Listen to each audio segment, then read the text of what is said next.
Let's bring our editorial microscope into focus on a very significant phenomenon: the middle-income consumer. You may have met this character in Fortune's now famous series on the changing American market, which portrayed his dramatic rise into the dominant economic personality of our time. This 1953 study showed that the zoom in the American market after the war, the unprecedented volume of goods of all kinds gobbled up by an insatiable tide of buyers, was largely the work of this middle-income man. Let's update his story, its basic facts and figures, to the present day. The biggest single fact in the story is this: despite higher taxes, despite post-war inflation, the middle-income consumer has roughly 50% more spending power today than he had a generation ago. In real income, $240 billion. He has fed new demands into the production apparatus of industry, accounting for the housing boom, appliance sales, the rush for prepared foods, even the once exclusive preserve of the exclusive rich. The luxury market has been invaded in force and virtually captured by the middle-income buyer. And this is only the seagoing phase of a campaign that has succeeded in changing the entire shape of the luxury market. How did it happen? Through a revolutionary change in the way U.S. income is distributed. In 1947, 27% of the population was in the middle-income range, earning between $4,000 and $7,500 a year. In all, there were almost 13 million families in this bracket. By 1953, as Fortune told us, 5 million more families moved into this income category. Today, more than 1 million more families have promoted themselves to middle incomes. In terms of dollars, the families in this bracket now receive more than 42% of all income, real income. And their spending is just as real. Food is now a $64.5 billion market, up 8% since 1953. Clothing sales, up 6% from 1953. Housing, for the 7th straight year, the industry has topped 1 million starts. Home goods, furniture, TV, electrical appliances and such, up 15% since 53. The family car, 7.5 million autos bought in 55. So far, demand has matched the incredible pace of American productivity, stride for stride. Let's look at the production story a moment. Over the past century, production per man-hour showed an average increase of 2% per year. These 2 percentage points, compounded annually, doubled production over the last generation, quadrupled it over the last 2 generations. They made America. But see what has happened since 1947.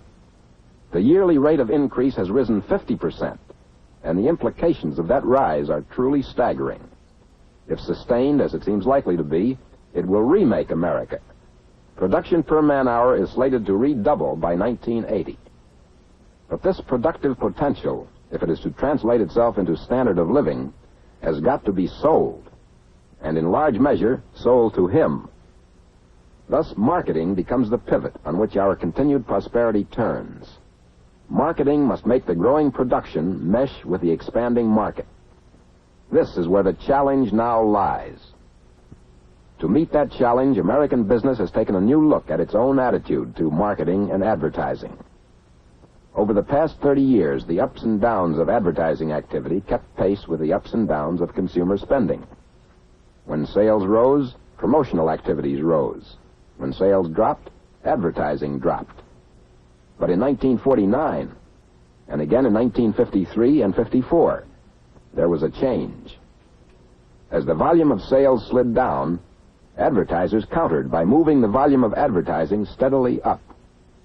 For the first time, advertising and selling were allowed to create sales, instead of sales creating advertising and selling. How come? That's the question we put to a group of manufacturers recently. Here are the answers. The vice president of a leading camera company said, "In 1954, our advertising appropriation increased approximately 20% over 1953, whereas sales showed no change. As a result, we were able not only to hold our own in the marketplace, but to stabilize our employment levels." The president of a top oil company told us, Our plans call for a continuation of our present aggressive advertising and promotional efforts. We fully expect our competitors to do likewise. The president of the #1 beverage company said, "Businessmen today regard advertising as an investment rather than just a business expense." And the president of a leading tire and rubber company put it this way: "Advertising and other sales activities should not move up and down with minor changes in the total volume of business. They should maintain a steady pace geared to the overall growth trend." These statements represent a very real and important change in business thinking. The feeling is abroad that aggressive advertising and marketing, while they may not prevent short cyclical downturns in the economy, nevertheless will have a strong stabilizing effect over the long haul. This is exactly what happened when 1955 moved far ahead of the 1953-54 dip. The basic reasons for the new outlook are, first, a new confidence in the ability of government to help maintain economic stability. Businessmen now recognize that government is better equipped and better able to help check an inflationary or deflationary cycle. That government is constantly on the alert for any sudden rise or fall in the business barometer. Second, and far more important, is the growing awareness of business leaders that the #1 job of industry today is distribution. Moving the goods into the hands of consumers. Matching desires with income, prices with costs, consumption with production. This is the function of marketing. And marketing, as management now realizes, consists of all company operations, except only physical production. All the services that help move the product to the buyer. Marketing research, product designing, product testing, product servicing, merchandising, packaging, pricing, physical handling, storage and transportation, credit and financing, accounting and billing, sales organization, sales force, sales outlets, retail selling, advertising, public relations. Where's the kitchen sink? Well, if you happen to manufacture kitchen sinks, there it is, right on top. The tangible product whose distribution depends on the successful interplay of all these 17 marketing functions. A manufacturer has a complete marketing plan only if he has covered every one of these vital operations. A third reason why businessmen have turned increasing attention to creative marketing is the changing American market, expressed in the zooming birth rate, with bigger families back in style, the amazing mushroom growth of suburban America, the upgraded scale of income everywhere, and especially the new pattern of income distribution, which has let its bounty fall smack in the middle range of income. As these groups continue to benefit, as our birth rate and productivity grow, they open the door to new markets for additional goods and services to challenge the imagination. Marketing and advertising can and must rise to new heights as we come to grips with the opportunities that lie ahead. Our first and biggest opportunity is the expanding population. Markets are people, with incomes and demands. In the past 2 years alone, our population has increased by 5 million, a new American every 2 minutes. According to reasonable estimates, we should reach 175 million by 1960. And as the 60s progress, the babies born in the 40s will be creating babies of their own, meaning a new surge in the birth rate. The promise for 1970 is a population of 195 million. Obviously, these figures are charged with meaning for those who process foods and manufacture drugs, footwear, and apparel. In fact, the increasing demand for goods and services is bound to reverberate throughout industry. Opportunity, highway construction. As a nation, our life is slowly being choked by our antiquated highway system. The government has a $100 billion highway program, which offers a profusion of opportunity for anyone with a stake in America, from the lady who likes her eggs country fresh to the men who make road-building machinery, who can well look to a $250 million increase in sales a year. New highways mean steel of all kinds, and sales of steel can expect to increase by $344 million a year. Cement, concrete, asphalt, tar, road oils, an increase of $435 million a year. And just think of what will happen to the production, sales, and service of automobiles, truck and bus transportation, gasoline and oil and tires. These functions account for nearly 10 million jobs, meaning 10 million wage earners and their families better able to buy products of all kinds in every locality of the U.S. Opportunity? Rewiring the home. It's a fact that 4 out of every 5 American homes cannot accommodate the electrical wonders of today. Why? Because most homes are not adequately wired for modern appliances. Here's a giant-size opportunity, an $8 billion order for raw materials producers of copper, steel, insulation, electrical appliance manufacturers and distributors, and the people who plan or work for them, public utilities, which must meet the resulting upsurge in demand for gas, oil, and electric power.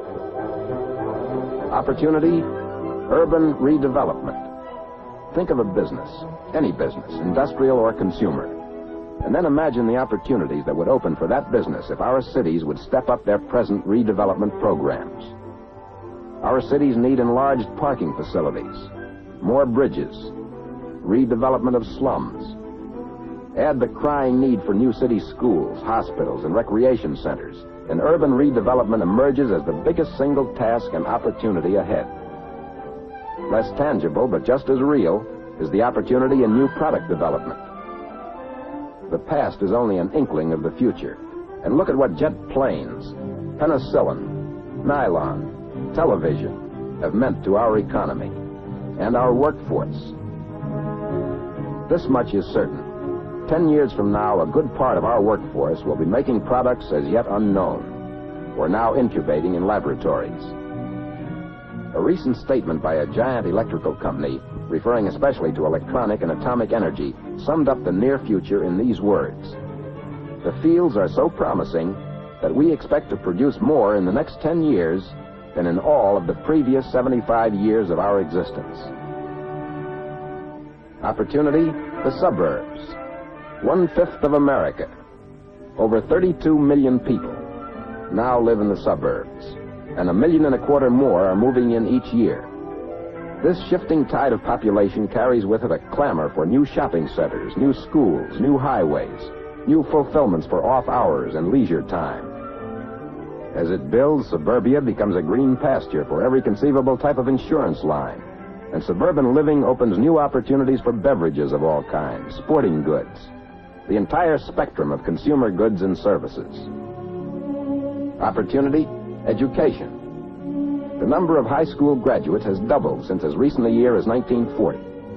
This in itself means opportunity to the business community, for it's a matter of straight statistics that the higher the education, the higher the demand for more goods, better food, more leisure, more travel, more education.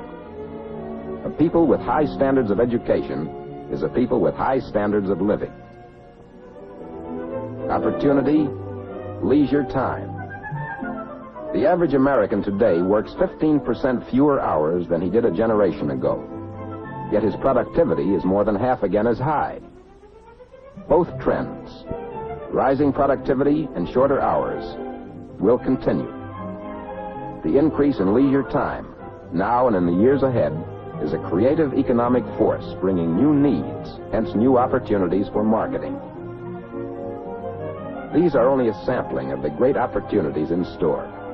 Opportunities that could and should and will be seized by American businessmen to create more goods, more jobs, more income, and more opportunities for us all. As we peer into the future, the signposts become visible, even legible. We know we are somewhere in the middle of a period of unprecedented economic change. As one industry spokesman recently wrote, "For those of us who view history as a fascinating spectacle, the prospect of the coming quarter century is exhilarating. It is as if we were privileged not only to see, but to participate in centuries of development, telescoped into a brief span." It is not too early to train your sights on this prospect right now.